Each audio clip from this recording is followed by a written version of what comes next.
Come learn about the real science in and science consulting done for the series Star Trek Discovery, starting now.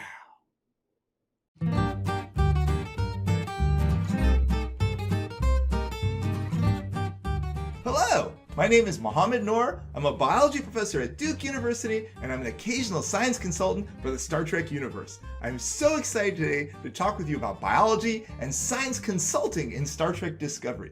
This will be a full-length convention talk that I will have actually given at some conventions too. So I hope you enjoy this online, and thank you for joining us. Let's dive right in.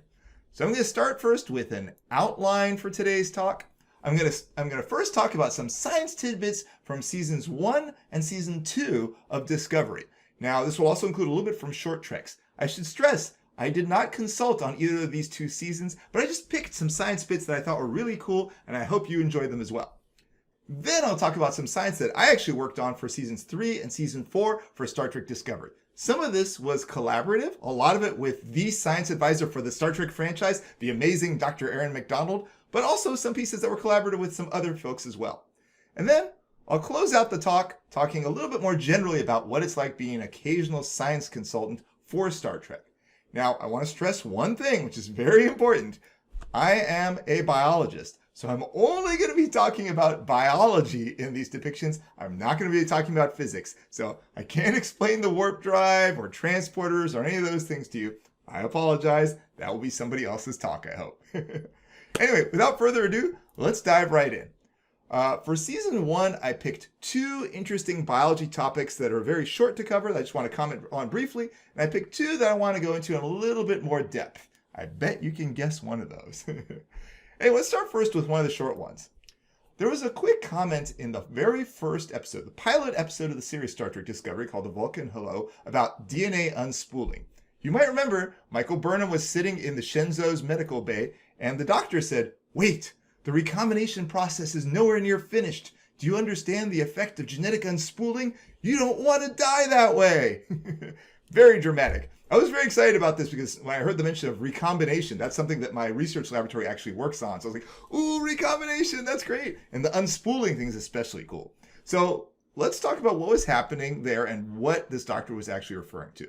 You might remember shortly before Michael Burnham ended up in the med bay, she was flying like an astronaut just in space there, headed towards the Klingon ship. As this was happening, she was being exposed to galactic cosmic rays, a whole bunch of other radiation too. Radiation is really bad for you in a lot of ways, but it's also bad for your DNA in a couple of different ways.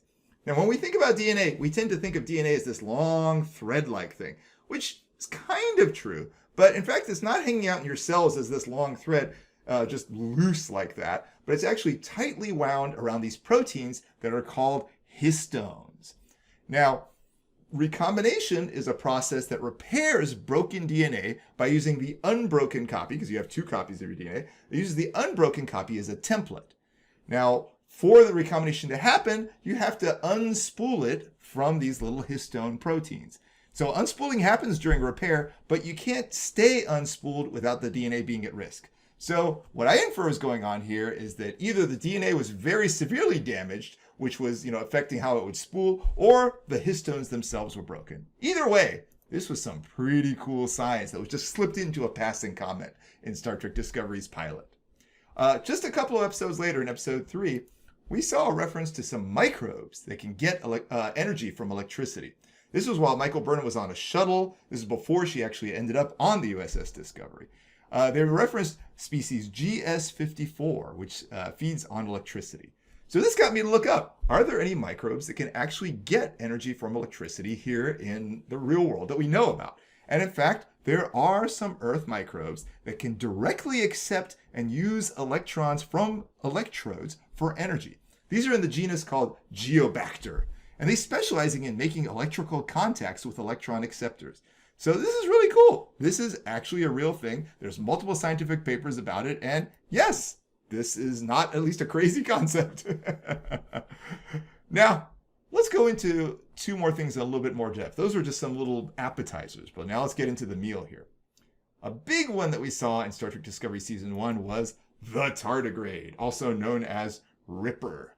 You may be familiar with tardigrades. They're often called water bears. They're found just like on little bits of moss, maybe out in your yard, things like that. They mostly eat algae. There's a few that are carnivores, and some will eat smaller tardigrades too.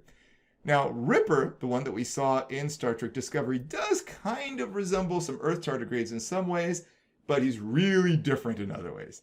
So, like the Earth tardigrade, they have the same kind of overall appearance, a little bit like a roly-poly sort of. Like Earth tardigrades, we saw that Ripper can dehydrate and can live for years all dried up. This is also true for Earth tardigrades. They can actually dry up and live for years dried up as well.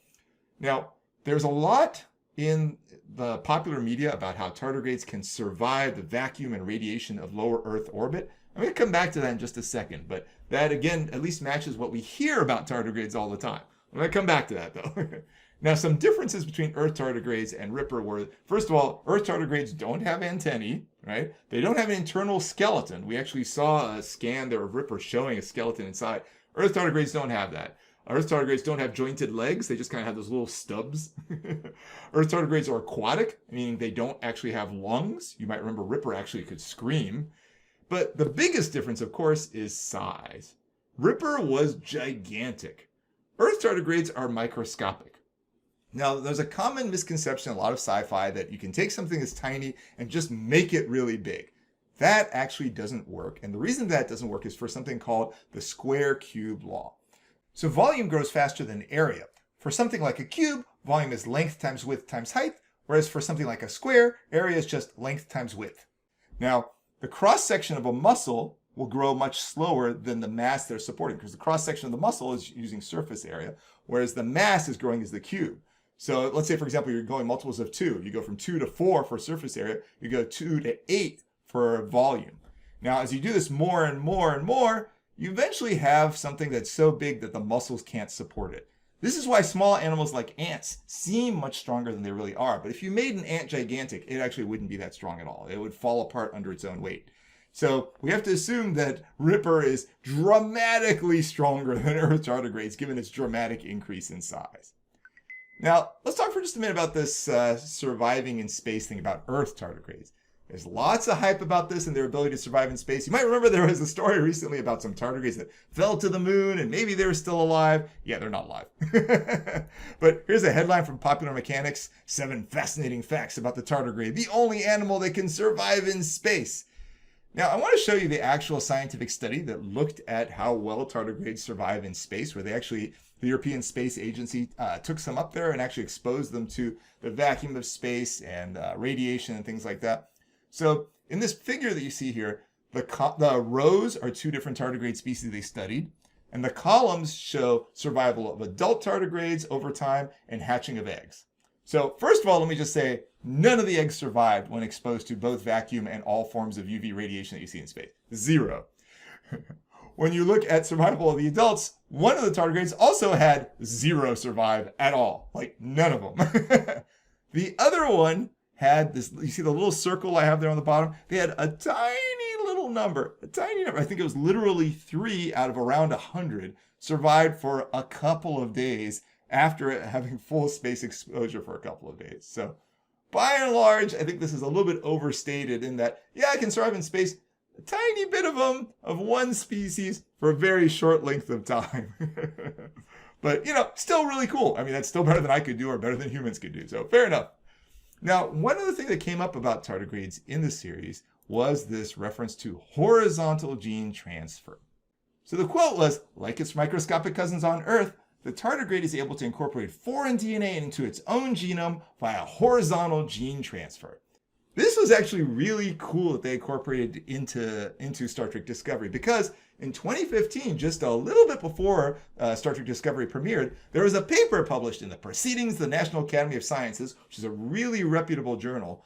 This was the first full genome sequence of a tardigrade, and they found, and it's shown here in the title, evidence for extensive horizontal gene transfer.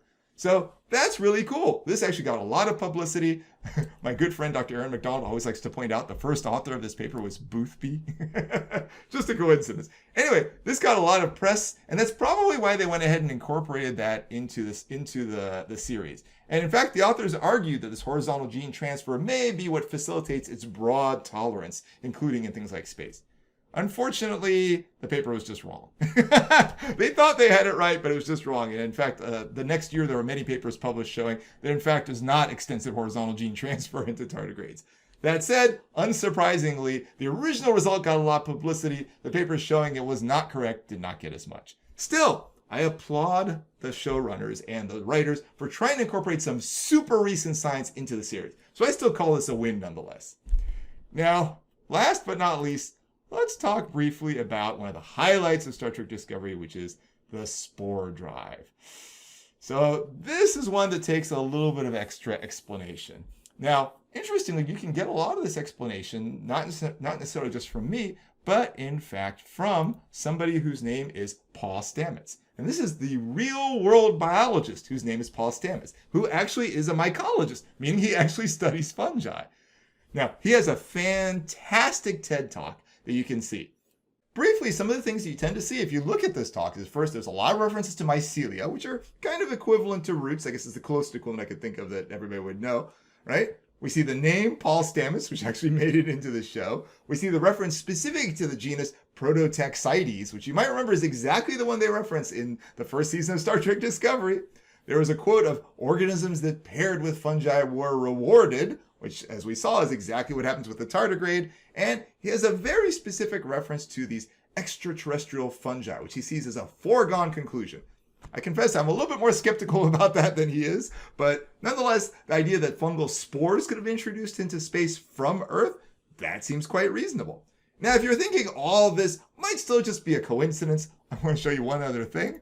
Here's a tweet from Brian Fuller, which you might remember is one of the people who started off the series, talking about this particular TED Talk, saying, watch this 6 ways mushrooms can save the world. Clearly, this was the inspiration for the series. Now, could this lead to transportation across the universe? That's where there's, I think, some creative imagining there. My friend Dr. Aaron McDonald actually has a great thing she presents in her talks about how maybe it's not actually the fungi themselves, but if you look at the fabric of the universe, it kind of looks like this mycelial network. Anyway, that's a little bit more figurative. I leave that to her, but nonetheless, if you think of it in a figurative way, there may be some basis to this. So, yay, science in season 1 of Star Trek Discovery. All right, let's move on to season 2 and also a little bit of connections to short treks. This time I'm just going to look at 2 broad categories of things rather than doing the little nuggets, since we already had our appetizers now. First thing, which I thought was really fun in season 2 of Star Trek Discovery, was a lot of discussion of Kelpian natural history. We loved seeing Saru in the series throughout, and it was nice getting a lot more backstory on what are the Kelpians? How do they differ from us? What's their natural history like? Now, they're obviously vertebrates. They seem to be mammals in the sense that you see the females seem to have what look like mammary glands, but let's dig a little bit deeper. First of all, they seem to have some senses that go beyond our senses. Very first one, of course, that we see right off the bat is the what I call the spidey sense for danger, kind of a Spider-Man reference there. And Saru has those little threat ganglia coming out the back of his neck, and when there's a threat, they kind of get erect or sticking out like that, right? Well, there are some animals that do this, that they like have little spiky things that become more erect when they're threatened. One you might think of is the African pygmy hedgehog. I don't know if any of you have ever had a pet hedgehog or knew somebody who had them, but again, when they're threatened, they erect their little spines.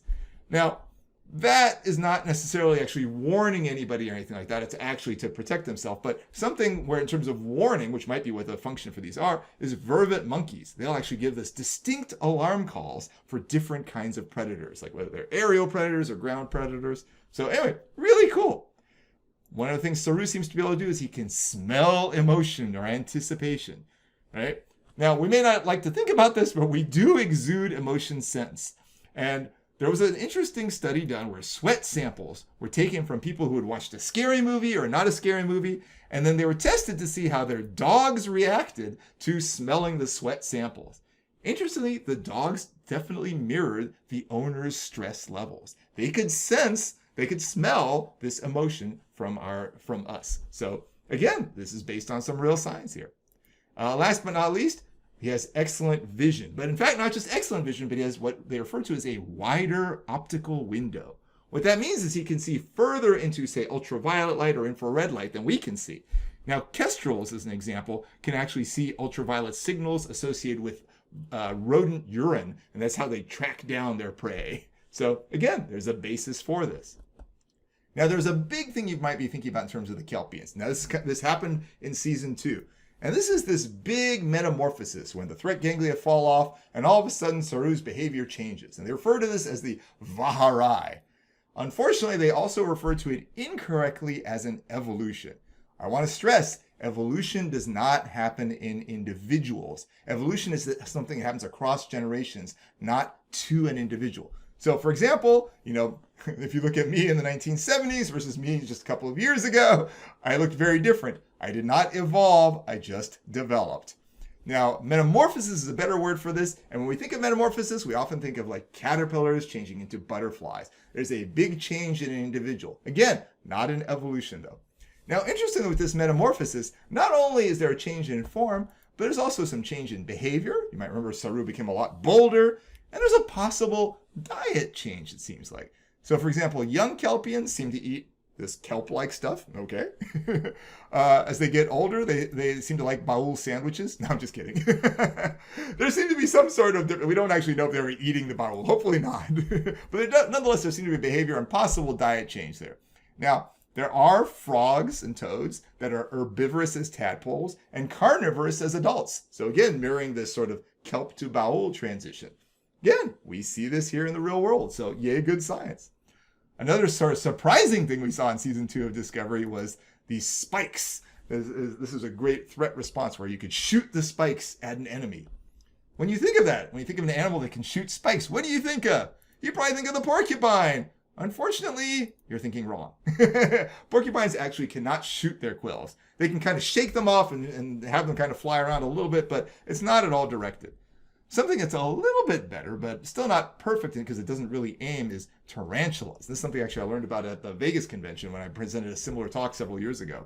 They kind of do this. What they will do is they will essentially rub off their little spines, and those go flying about, and those can be damaging to a predator. That's pretty cool.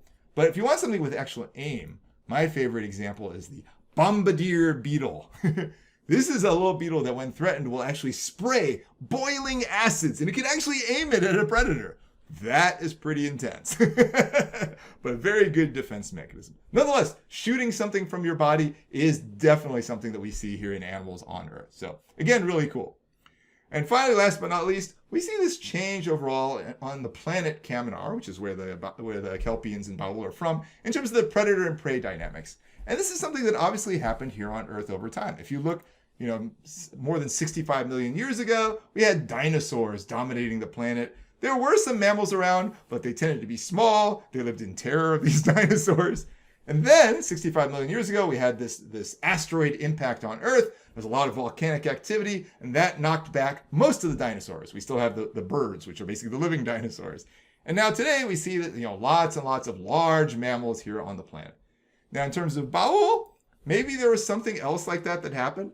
Maybe since the baul are a little bit more aquatic, we see them kind of rising up from the water, maybe they were less susceptible to some sort of natural disaster, and that's what triggered the turnaround where the kelpians were no longer dominating the planet, but instead the baul turned it over. We don't know. But anyway, it's a neat hypothesis, and again, it's a great connection to sort of real-world ecology over time. All right. Next big category I want to talk about from season 2 of Star Trek Discovery is lots of references to one of my favorite fields, genetics. Yay! All right, let me do a quick intro for genetics to make sure everybody's on the same page for some of the terms, and then I'll tell you some interesting examples from Discovery. First, DNA. Most of you are familiar with it. This is the hereditary material found in all life on Earth. Stretches of DNA with a message like turn hair color brown are called genes, and genes are assembled together onto chromosomes. All your chromosomes, all your DNA all together is referred to as your genome, and this is mostly found in the nucleus of your cells. Okay, I'll come back to that in just a second. Now, you get one copy of all your chromosomes from your mom, you get one copy of all your chromosomes from dad, and that's why you have 2 copies of all your chromosomes. And these affect how you look, how you feel. They affect how old you might grow up to be, things like that. They don't completely determine everything, but they have a big effect. Now, what you can do by studying DNA and studying genes and things like that, you can use these for identification, right? That we all have we have a unique genetic code that is unlike anybody else's, except maybe your identical twin. But this is something that's commonly used in forensics and other applications. And we saw this in the context of Captain Pike when he first joined the Enterprise, when he put his hand on there for a DNA match. We saw a reference to cloning. We have a mostly good but dark reference here where Laurel is showing the severed head of Ash Tyler. Now, it turned out they said the severed head was a clone that was correct down to the genetic code. And it's true. If you were to have genetic code and somehow let something live that long, you would probably have a head that would look like the original head from Ash Tyler. Minus, of course, any scars or anything like that. So, yeah, it's a mostly good reference. There's a more mixed one in the context of Dr. Culber and his return. Apologies, this is a little bit of a spoiler. It was really good when Dr. Culber was reconstituted from his DNA in that he did not, in fact, have any scars, right? Because those are not encoded in your DNA. What wasn't so great was this reconstituted Culber somehow seemed to have all his memories. Now, those would not be in your DNA, so it's not really clear how that happened, but it's okay. There was a little bit of timey-wimey fun stuff in there. Now, I mentioned before talking about chromosomes, you get one copy from your mom and one copy from your dad for all the genes that are on chromosomes in your nucleus. Now, you also have genes somewhere else in your body. You have them in what is referred to as the mitochondria. The mitochondria, as you may remember from high school, is the powerhouse of the cell. Yay! I always love it when I say it at conventions. People very often remember that fact. What's interesting is mitochondria also have their own little genome. It's much smaller than what you see in the nucleus. So for us, there's like 3.1 billion of those letters in the nucleus, times 2, because you have one copy from mom, one copy from dad. For your mitochondria, there's only like 16,000. Much, much smaller. Nonetheless, some of it is important. Now, mitochondrial DNA was important in Star Trek Discovery Season 2 because when they were studying this Red Angel suit, they said at first that it was associated with a genetic profile. And that's where they figured out, oh, this seems to be maybe associated with Michael Burnham's genetic profile. But they later specified it was in reference to Michael Burnham's mitochondrial DNA. Now, this is important because mitochondrial DNA is not inherited one copy from your mom, one copy from your dad, but in fact, your mitochondrial DNA is identical to your mom's. And Michael Burnham's thus was identical to her mom's, Dr. Burnham. So that was why either of them could fly this Red Angel suit, because they are genetically identical in terms of the mitochondrial DNA. That's awesome. Now, let me talk for just a second about how genes work in another reference that came up in the context of the Red Angel suit. So DNA is sort of the instruction manual of your cells, right? And I mentioned the genes or what have specific instructions for something. But proteins are the workhorses of the cell, right? So proteins are what make up your enzymes, your antibodies. They're more structural, things like that. So DNA encode what eventually become proteins. But they don't do it directly. There's an intermediary. So in between, your DNA will make what's referred to as messenger RNA. And that eventually, there's a couple of steps, leads to the proteins. Now, in Star Trek Discovery Season 2, there was a reference to Michael Burnham's mRNA being a perfect match to her mom's DNA. Now, I'm not quite sure why they did that, why they said mRNA, but it is true that any mRNA produced by the mitochondrial DNA of Michael Burnham would be a perfect match to the mRNA produced by her mom's mitochondrial DNA. So that's correct. I honestly wonder, though, if somebody thought M referred to mitochondrial, but nonetheless, it was accurate, even if it was a little bit funny. All right, let's move on to Season 3. Now, Season 3 is when Dr. Erin McDonald and I first became involved with Star Trek Discovery. She actually became involved with the whole franchise. I just did for Star Trek Discovery at this point.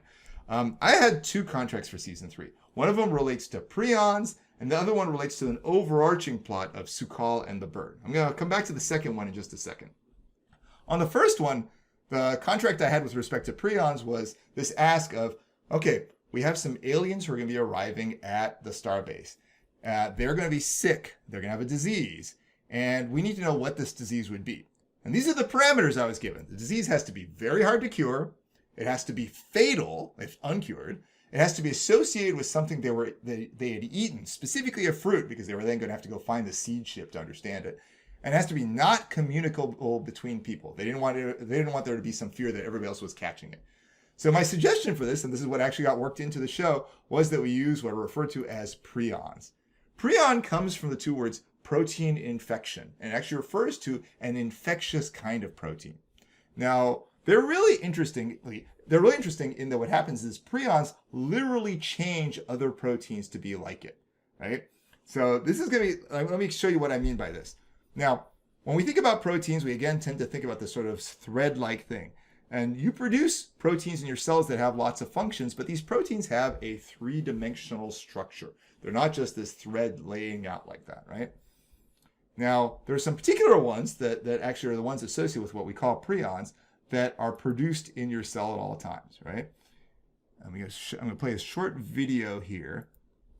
You can imagine these are being produced and they're going out to specific parts of your cell to do their function, and some are brought back and broken down. And you have this sort of turnover of these little proteins. And this is where it works well. Sometimes you have this other form that comes out and it changes other ones to be like it. It changes the 3D structure of other proteins around it to be like it. Now, what's bad about this, not just that it's changing them, but this new structure can't be broken down as easily by the cell.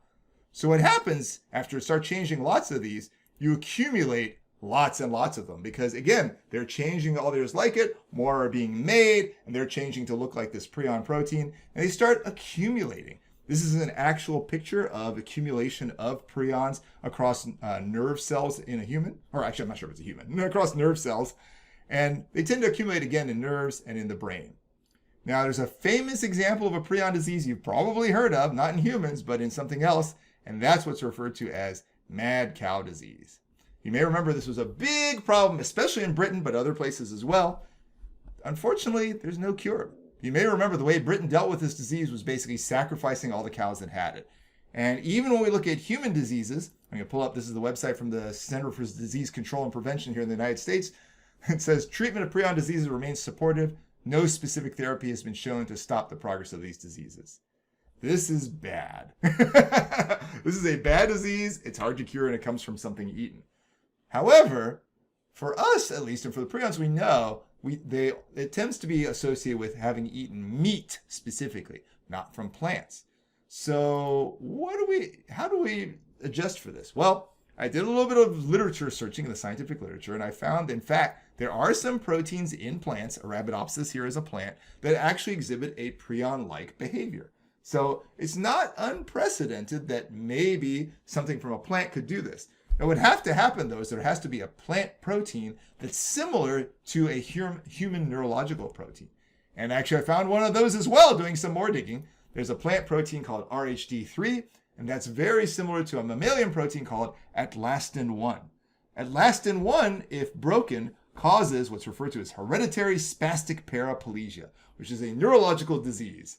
So, yes, there's some leaps here in terms of thinking that we're hoping that at some point in the future they find a plant protein that can exhibit a prion-like behavior, and that particular one can also affect a human or humanoid neurological protein. But it's possible. It's a little bit of leaps here, but the pieces are all there. And that's what we try to do with science consulting. It doesn't have to be perfect. At least has to just be the elements are there. Okay. Now, the second task was a little bit more challenging. This was one given both to Dr. Aaron McDonald and to myself. And we were told there was going to be an alien, a Kelpian, that was exposed to radiation. He was going to scream, and that all dilithium everywhere is going to go inert. And then we were told, science that. Felt a little bit like Sukhal here in the context of, oh my gosh, that's pretty hard. Nonetheless, my part to this was to look at the biology. And my part for the biology was we just need to make Sukhal different from other Kelpians. And importantly, we need to make him very radiation resistant. Because you might remember he was in that, I can't remember the name of the nebula. He was in a nebula there that had high levels of radiation. And that radiation was affecting Saru very quickly, but he was okay. Now, radiation, as I mentioned before, it can have negative effects on DNA. It can introduce breaks in the DNA. It can introduce mutations in the DNA. By mutations, I mean like changes in those DNA letters. Now, if you have two copies of your DNA, like most of us do, we have one copy from mom, one copy from dad, but you're having high levels of radiation there, you may not have a good template eventually. You may get enough stuff broken that you can't actually repair. It can't be repaired. Now, what I proposed is that maybe Sukhal, because of the radiation, was a polyploid. Meaning rather than having one copy from his mom, one copy from his dad, he may have actually had 2 copies from his mom and 2 copies from his dad. Now, radiation can potentially cause polyploidy to happen. But what's interesting about polyploidy is now that you have 4 copies instead of 2, even if some of them get damaged, you have more templates from which you can repair.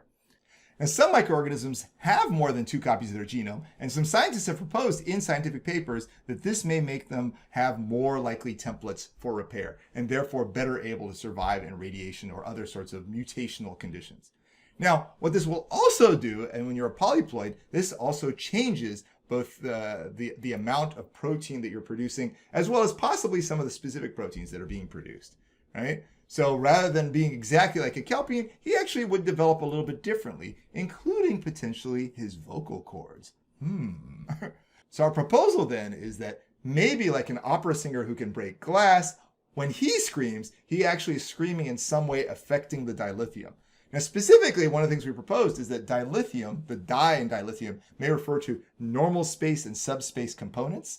And that when he screams, he's screaming at the resonant frequency of the connection between the normal space and subspace components of dilithium. And that's what breaks that connection and makes it so all of a sudden dilithium blows up. And since you're using subspace, it could happen everywhere faster than the speed of light. So, okay, there's a lot there. You probably want to read about this and think about this on your own. So I'll refer you to an article that Dr. Aaron McDonald and I wrote on StarTrek.com. It's called The Science Behind Discovery's Burn. But it's laid out in a lot more detail there. I just wanted to give you a snippet of what it was about. The punchline, again, is that we just wanted Su'Kal to be different, such that he could survive the radiation, and such that when he screamed, he would actually break this dilithium connection. Presumably all the other kelpiens don't do that. Nonetheless, wonderful collaboration with Dr. Aaron McDonald, as always. Now, finally, I want to talk about Season 4 of Star Trek Discovery, and specifically this use of hydrocarbons for communication. Now, the task that was presented to me for this is that we were going to have a truly alien. And this is what's referred to as species 10C. Now, with species 10C, they wanted to have a new form of communication such that the universal translator was not good enough for translating it.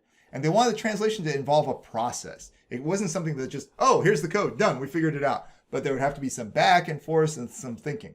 So this was a really interesting problem. And I personally was really excited at the prospect of having truly alien aliens, because I would love to see more of that in Star Trek, honestly. But let's start at the very basics first. And we're talking about communication. What is communication? What are signals, right? Well, signals is basically the process of conveying information to another organism, and that message has been shaped by natural selection on the signaler, not necessarily the recipient. Now, why do I say that? Well, for example, we exhale carbon dioxide. That attracts mosquitoes. That is not us trying to signal to mosquitoes to come. That's actually bad for us. Now, what the steps involved in this have to be production, transmission, reception, and interpretation, right?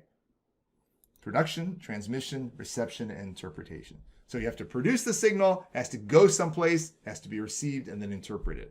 Now, in terms of this, specifically looking at the transmission and reception pieces there, you have to think about what is the modality. Now, for us, the primary modalities that we use are visual or auditory, right? Now, there's one that we don't use so often, but a lot of other animals do, which is more chemical. Now, chemical for us would be based on smell or taste, things like that. We don't do so much communication that way, but this is something a lot of other animals do. Now, the most common term you've probably heard in this context is pheromones. Now, when people think pheromones, they always immediately jump to sex pheromones. That's not the only kind of pheromone out there. Pheromones are just chemical signals that have evolved for communication between members of the same species, right? Now, these are things that can either be broadcast in the air, or they can be things that have to be touched directly. It's not just a scent, right? And one fun example of these is female moths, which release this sex pheromones, and males sometimes have these giant antennae, as you see in this picture here, for figuring out where's that female, and they can really zoom in on them. Now, we again are not great at chemical communication, but if you look, actually, there's some New World monkeys that actually have a whole other system that we don't have called the vomeronasal system. It's kind of like another smell system that they use for communication. We don't have it. A lot of old world monkeys don't have it. We count as old world monkeys in this context. So what I proposed for species 10C is that maybe they use what are referred to as hydrocarbons. These, as you would guess, involve carbons and hydrogens, right? Now, what's great about hydrocarbons is carbon, you may remember from its position on the periodic table, can bind to up to 4 other elements. This allows for a lot more complexity than for some other things that don't have carbon in them. And these are good candidates because you can actually make all sorts of different and complex forms. So you see the pictures there on the bottom right. This is really important because if we're looking at an alien species and we're looking at things that are being elicited that affect us, it can't be super simple. So for example, it can't just be methane. It can't be something that we encounter all the time. Basically, people don't fall in love when they smell a fart. So this is a great opportunity to actually have some very complex things in here. And I was thinking of these hydrocarbons being kind of like word characters, right? And that was the way we framed this out. And I should stress, this was a wonderful collaboration where I was putting in some of the chemistry and biology, but there were 2 linguists who were involved in this as well, Douglas Vacach and Sherry Wells Jensen. Now, Sherry Wells Jensen is outstanding for this because she's also thinking about other modalities in that she is legally blind. They both work with METI. This is the Messaging Extraterrestrial Intelligence Organization. But this is a good demonstration that no one can do this kind of complex work alone, right? These are massive collaborations. We had lots of fun meetings with the VFX people in terms of what are the hydrocarbons going to look like, with each other about how does this translate into a language, and they proposed the Linkos language as parts of it. So lots of fun. And honestly, this sort of consulting mirrors what we do in scientific research, where everybody's bringing their own expertise and we're learning from each other. And amazingly, that's also what happened in the episode. You might remember they brought down Detmer and some other folks, and everybody was using their own expertise to help solve this problem of how do you figure out the communication. So what was happening in the writer's room matches what was happening on screen, matches what happened in real science. Lots of fun. Anyway, I don't want to go into too much depth on it because, it's really just this interesting idea of using hydrocarbons for communication, which various organisms on Earth do. Now, let me close out with a couple of words on science and science consulting. I told you a little bit about one of the things I love about this. But what I think is amazing is the networks actually pay for this. That is very impressive. They're actually spending money to bring people together with different backgrounds to make sure the science here isn't just crazy. Now, what they could do, and there are franchises out there, unlike Star Trek, which would just be like, let's have a freeze gun or a time stop gun or what, these sort of crazy things. But no, Star Trek knows about the number of people who are inspired to go into science, technology, engineering, and math because of representations on screen, and they want the science to be good. Now, there's a whole bunch of different scales at which consulting can happen. And I've done actually the first 3 of these. I'm not the last one. It could be a quick text check. It could be just here's a sentence. Can you tell me if this sentence is okay? Okay, here's the answer. And I actually have literally gotten some by text. There could be full episode help. So for example, the piece I mentioned about the Prions was a little bit more of a part of an episode in terms of how does that work out. You could have a multi-episode or season arc help, which is what happened in the context of, say, the Burn for season 3. Or at the most extreme, they could actually have a staff member on retainer, which right now the franchise has Dr. Aaron McDonald on retainer. Previously, you may remember Andre Bormanis was one of the Star Trek consultants. Again, it's wonderful that they use people and expertise to make the science you see on screen at least reasonable. Obviously, there's creative license there. Obviously, plot will always trump science, but still, the fact they care about the science is great. And the other thing I love is that there's incredible enthusiasm for science. When you talk to the writers there, they're always like, oh, that's really interesting. Tell us more about it. And the one that always blows my mind is when they tell me, oh, what you do is so cool. I'm like, seriously? You make Star Trek. Like, what you do is cooler than anything. But there's a lot of enthusiasm for science and understanding the science and learning about the science. And it's heartwarming working with these brilliant people who are also just curious and excited and just incredibly kind. Now, as a consultant, this is a question that often comes up is, do you get to say no? Really, the best thing you can do is say yes and. Right? Essentially, because they're going to make whatever has to happen happen. Again, plot will always trump science. So if you can get them at least partway there, make it not crazy, things like that, that is better than just saying, no, you can't. That's not helpful to say no, you can't, because again, what they're trying to decide is going to happen has to happen for the plot. If you can't make it happen, sometimes it's better, just don't explain. And that's sometimes the answer. Sometimes people just say, all right, you know what, let's just have this there. Some future thing makes this work, and we're not going to talk about it. Great example, and this is a physics side, is the Heisenberg compensator, which makes the transporters work. Anyway, I should note just before I close out, a lot of the science you do, and this is true for, I'm sure, anything in show business, a lot of things that you do don't necessarily get used at the end. So there's some ideas that were floated, maybe some ideas that actually got fairly sketched out in detail, but maybe don't appear on screen, or the piece you were talking about doesn't actually show up. That's okay, right? It may be there, but not visible or not audible. Again, that's okay. Because we're doing this because we love the project, not because we have to see this on screen. All right. I hope you enjoyed this talk. It's always a pleasure chatting with you. Feel free to follow me on socials or to subscribe to my YouTube channel, BioTrekkie Explains, and live long and prosper.